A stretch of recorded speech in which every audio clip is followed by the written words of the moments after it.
nri or a kingdom comprise Enugu or Enugu because I don't misunderstand nri and Enugu wa biche Enugu so na nri Enugu so na nri Enugu wo nwa nri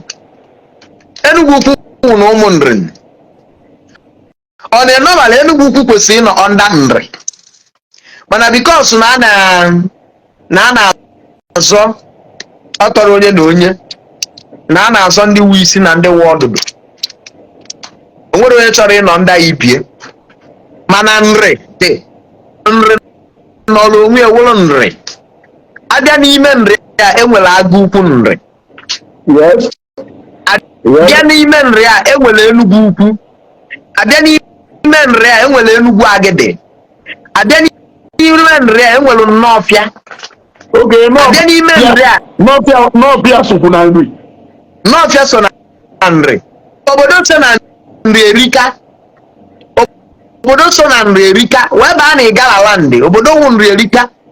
ịma na Ọgwachukwu wụ nri Ọgwachukwu na Delta steeti wụ nri Ọgwachukwu dị na Delta now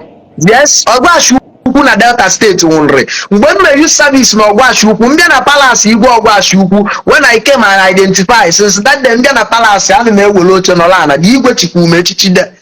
asị nwa nri nwụ onwe ihe a na-eme gbagote na-akpọ ọmụ mbịa solu nọrụ solu na-ebugharị ogidi na palace dị because nwa wụ ụmụ nri ịghọtago ịba na Igala land ndị nwe ụmụ nri na ije n'Enugu steeti enwere ndị nwe ụmụ nri o nwere obodo njelu na Abakaliki nwa wụ ụmụ nri when I told them na mgbe m gbagidere mgbe gwa na ụmụ nwa nri they were shocked they started attending to me as their brother wee kọwalụ the history be behind between nri and them si nọ na nri kawasi wee migrate wee gbagote Abakaliki so nri is a kingdom n'ime that kingdom ka esi wee nwezie ndị pụlụnụ from nri chọbazie greener pasture ụfọdụ kọrọ ọrụ ugbo tido ụfọdụ kọrọ azụ tido ụfọdụ jewara ọrụ oyibo tido luzie devu ụmụ wee tobezie mana credo o nwere power. Ask him the connection between Agulueri and Nri. Agulueri bụ diọkpala amamine ege ntị.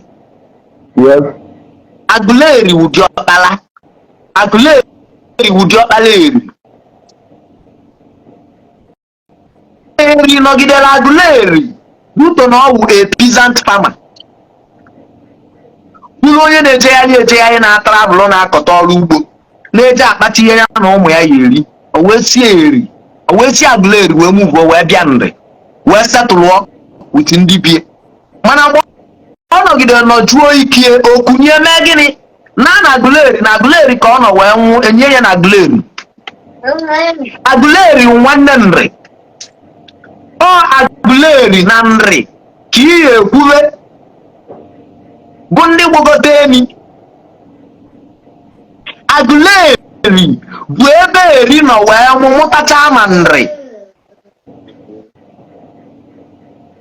na Agulueri ka eri nọ ka nghọta ese na Agulueri wee ebe eri nọ wee mụta Nri. Yes. So meaning na Nri and Agulueri wụ nwanne and nwa eri also ka ha wụ. Yes. According to you. Yes. Okay. Then along the line Agulueri wee bịa Nri be nwanne ya. Ọ wụrụ Agulueri bịalị eri bịalị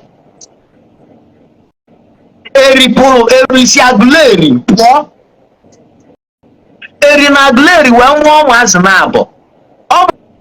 mụrụ Agulueri mụọ Nri asị ụmụ nwoke na-abụ ọmụ ọ mụrụ ọgbọ odudu mụọ Igala ibe awụ ụmụazị ọmụ ọgbọ odudu nwaanyị Igala wụ nwaanyị ụmụ nwoke na-abụ ọmụta awụ Agulueri ya na Nri. Agulueri na Nri ka ọ mụta awụ nwoke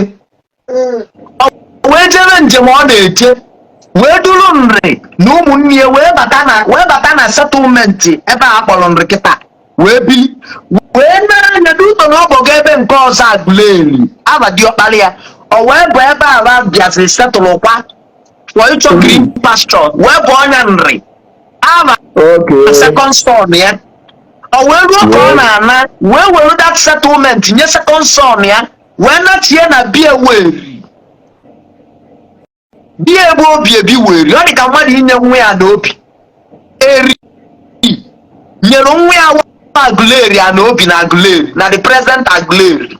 nye nwa ya wụ nri the present nri asa na obi kelebe ndị Igbo kelebe nwere ikwu na-ebe the origin of Igbo bidoro kelebe ebe ndị Igbo bidoro ebido before God and man and without being biased ebe Igbo nọ wee bido wu na Agulueri o nwere ife njiweju question a ife njiweju question a kịta ahụ na ana m anụ nọ na eri mana from explanation kịta ikwu na Agulueri ụdị ọkpara so na ọ bụrụ Agulueri ụdị ọkpara yes ọ bụrụ na Agulueri ụdị ọkpara what it means is that nọ na Agulueri ka o bidoro nye ka m na-agwa si na mesoro ụfọdụ ndị be anyị na-akọ ihe ebe a na-aka I will tell you nothing but the truth ịchọkwu onye everywhere in the world mma gwa ya na ọmụnwa ukredo kwuye I will slap you. Agulueri ụdị ọkpara ebe Igbo nọ wee bido bụ na Agulueri mana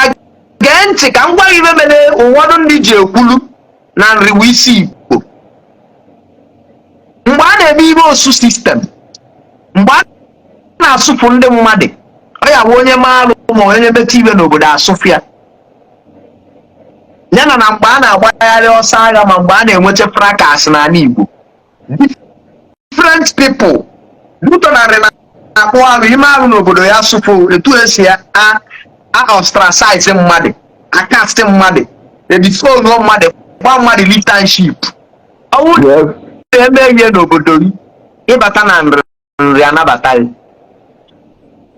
nri nabata ịba ya nọ na bandịrị nri kpụọ ha alụ kpụchaa gị dị ọcha ịbatazịa na nri wụrụ gịnị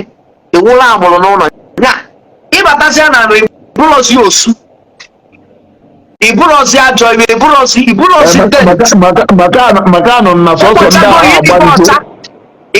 sọsọ ndị agha agba njụ na mmadụ awụ osu ka ọ nọ osu ndị ori na ndị ahụ anụrụ webata ya na efe aha ebrekigo finish mgbe ahụ gbogbo agwọgo the tin agwọgo edobe na bandịrị esi abata na nri nke wụ na ị gara ịkrọsụkwara ndata ogbochi nya ịkrọsụkwara ndata amami ya na-akpọzi ogbochi ịkrọsụkwara anya ya gabete iwurugo nri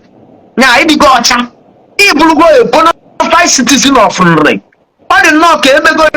nya asapụgolu nje ekele ụwa ihe anụ na ndị bunu ji maka ya wee chụụ which na ya na-agara nwusi asụ nri anabatago sari you are no longer dent you are no longer iwuzi ibe lụrụ arụ ịdịgo ọcha amụnwogo and ịbata